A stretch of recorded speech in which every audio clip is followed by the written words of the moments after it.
नमस्ते बच्चों। पिछली तासिका को हमने कविता को आरंभ किया है जिसका नाम है निर्माणों के पावन युग में, जिसके रचनाकार हैं अटल बिहारी वाजपेयी जी। और ऊपरी जो 3 चरण हैं वे पढ़कर पूरे हुए हैं और हम अब आगे बढ़ने वाले हैं। तो देखिए अटल बिहारी वाजपेयी जी क्या कहते हैं। शील विनय आदर्श श्रेष्ठता तार बिना झंकार नहीं है। शिक्षा क्या स्वर साध सकेगी यदि नैतिक आधार नहीं है। कीर्ति कौमुदी की गरिमा में संस्कृति का सम्मान न भूलें। तो देखिए शील विनय आदर्श श्रेष्ठता तार बिना झंकार नहीं है, यानी देखिए कि शील विनय आदर्श और श्रेष्ठता इन 4 गुणों के बारे में हमने पिछली तासिका को चर्चा की कि यह जो सारे गुण हैं वह गुण मनुष्य में होने आवश्यक है। उसके बिना मनुष्य जो है वह अधूरा है ना। तो मनुष्य के मन में यह सभी गुण होने आवश्यक है। यदि मनुष्य मनुष्य के साथ मनुष्य की तरह बर्ताव न करे तो वह मनुष्य नहीं कहलाता। इसीलिए ये जो मनुष्य है उस मनुष्य में शील होना आवश्यक है, विनय होना आवश्यक है, आदर्श और श्रेष्ठता होना आवश्यक है। जिस प्रकार देखिए कि एकाध वीणा होती है, उस वीणा में यदि तार ही न हो तो वीणा झंकार नहीं करेगी, है ना। तो उसी प्रकार मात्र शरीर होने से काम नहीं चलेगा, उस मन में अच्छे गुण भी होने आवश्यक है।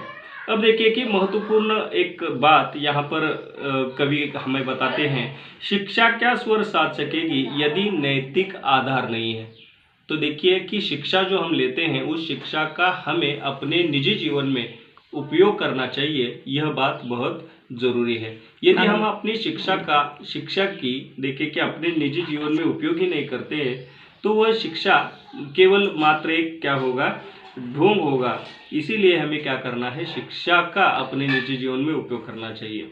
तो देखिए कि शिक्षा क्या स्वर साध सकेगी यदि नैतिक आधार नहीं है, उसे हमें क्या करना है, नैतिक आधार देना है। मान लीजिए कि यदि आप एसटी स्टैंड पर खड़े हुए हैं और एक आध अनपढ़ व्यक्ति आकर आपसे उस गाड़ी कहाँ जाने वाली है ये पूछ रहा है, तो देखिए कि आप उसे यदि सही जवाब नहीं देते, आप अगर उसे गलत जवाब देते हैं तो होता क्या है कि आपकी जो शिक्षा है वो आपने जो ली हुई शिक्षा है उस शिक्षा का आपने गलत उपयोग किया।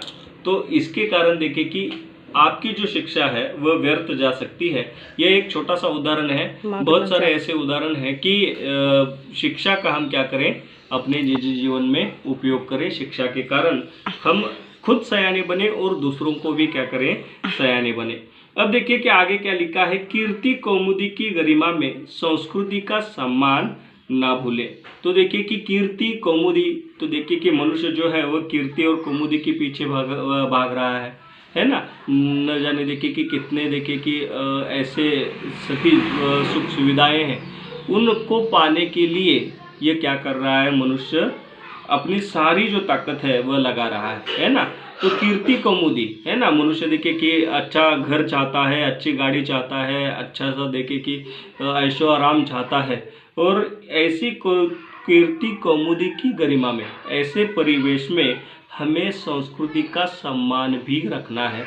हमारी जो संस्कृति है वह हमें क्या करनी है, संभालनी है।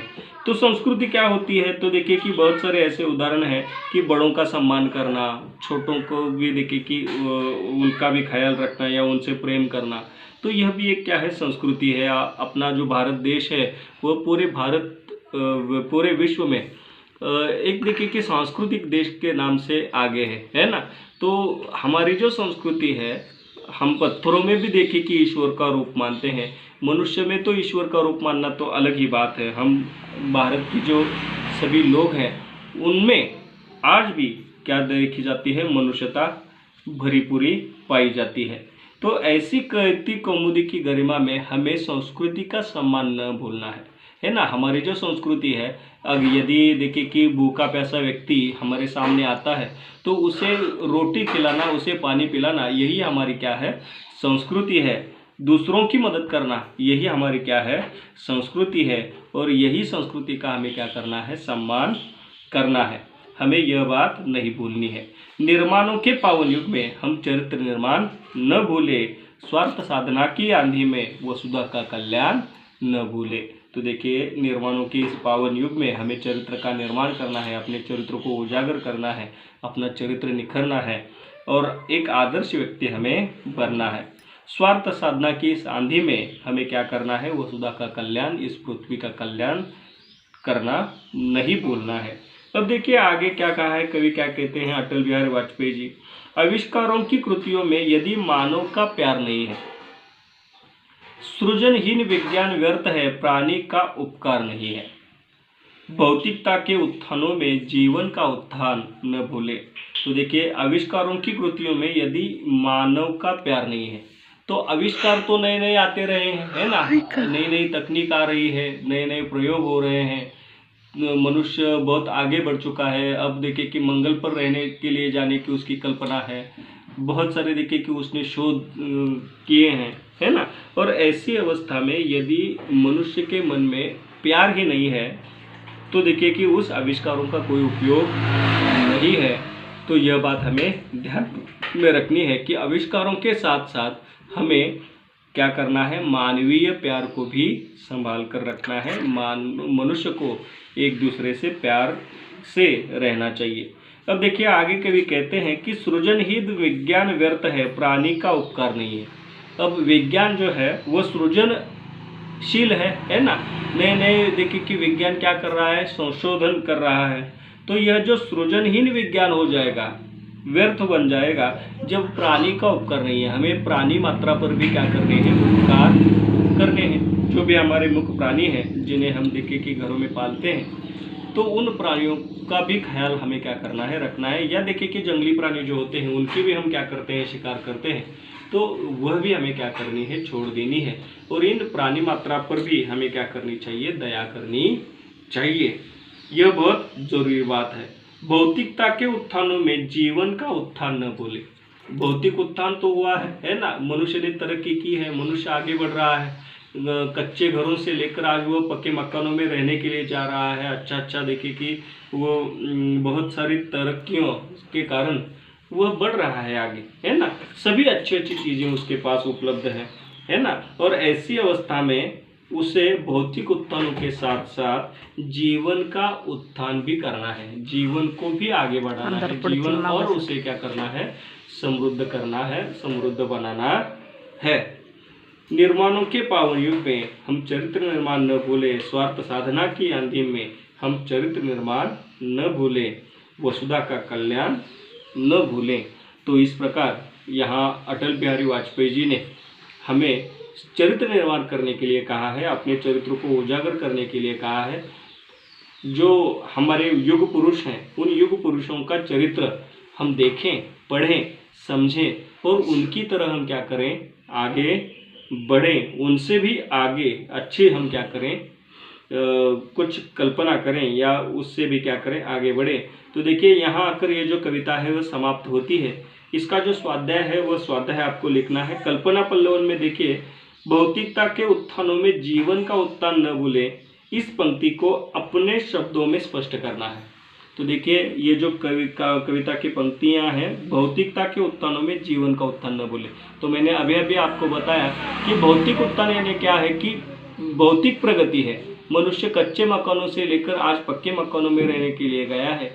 पहले देखिए कि जो गाड़ियां थी, उन गाड़ियों को छोड़कर आज बड़ी बड़ी आरामदायी गाड़ियां आई हैं।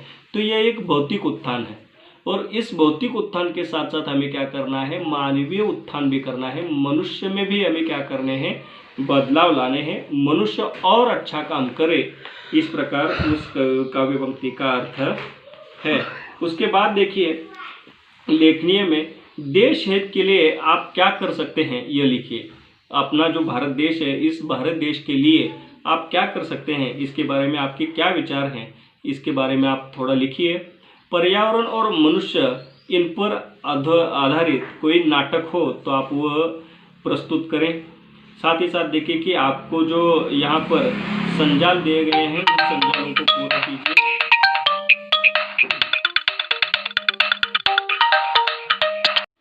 हाँ, तो देखिए बच्चों, अपने आसपास परिवेश में घटित होने वाली समाज विघातक घटनाओं की रोकथाम के संबंधित अपने जो विचार हैं वो विचार भी आपको प्रस्तुत करने हैं, आपको लिखने हैं। तो देखिए अपने आसपास अपने परिवेश में बहुत सारी ऐसी गलत बातें होती हैं, जैसे चोरी डकैती वगैरह हो, या देखिए कि झगड़े हों, सामाजिक टेढ़ हो।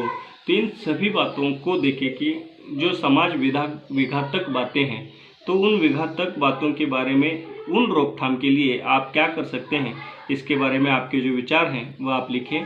स्वतंत्रोत्तर भारत के इतिहास के बारे में चर्चा कीजिए, जिसमें 1960 से 1980 का जो कालखंड है उस कालखंड के बारे में आप लिखिए। 1981 से 2000 का कालखंड और 2001 से अब तक का जो कालखंड है, इसके बारे में आप में देखिए कि जो उन्नति हुई है, जो तरक्की की है भारत ने, उस तरक्की के बारे में आप लिखिए। उसके बाद देखिए निम्न शब्दों के शब्दकोश की सहायता से ढूंढिए तथा उचित शब्द रिक्त स्थानों में लिखिए।